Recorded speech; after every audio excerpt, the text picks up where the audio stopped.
अध्यात्म की तरफ चले तो उसे अध्यात्म की तरफ चले जाना चाहिए। इसलिए मैं चाहता हूँ कि मेरे सबसे बड़े पुत्र राम को राजगद्दी सौंप दूँ। आज से 2 दिन बाद राम का राज तिलक होगा। पूरी अयोध्या को राज तिलक की तैयारी की जाएगी। मेरे चारों पुत्रों का विवाह संपन्न हो चुका है। शास्त्रों ने कहा है, जब मनुष्य अपने संसारी कार्य को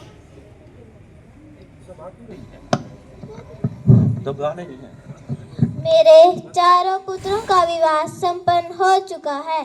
शास्त्रों ने कहा है, जब मनुष्य अपने संसारी कार्य को पूरा कर लेता है तो उसे अध्यात्म की तरफ चले जाना चाहिए।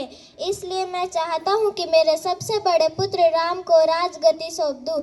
आज से 2 दिन बाद राम का राज तिलक होगा। पूरी अयोध्या को राज तिलक की तैयारी की जाएगी। यह तो बहुत खुशी की बात है। इससे खुशी की बात मेरे लिए क्या हो सकती है महाराज?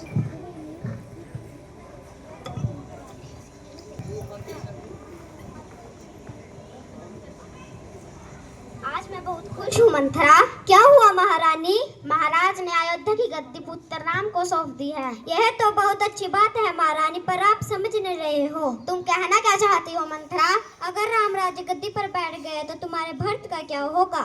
नहीं, ऐसा नहीं हो सकता। मेरा राम भी भरत ही जैसा है।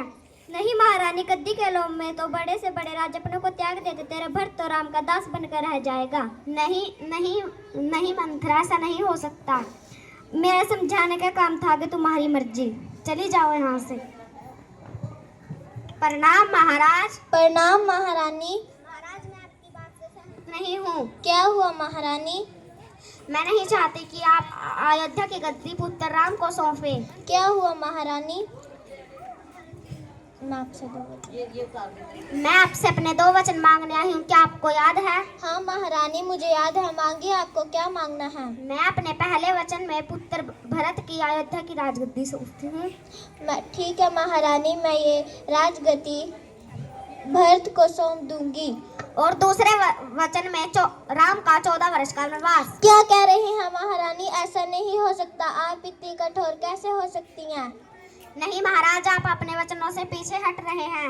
महारानी, आप मेरा जीवन दान मांग लीजिए, पर ऐसा नहीं हो सकता। नहीं महाराज, आप अपने वचनों से पीछे हट रहे हैं। आप सोच लीजिए, मैं चलती हूँ।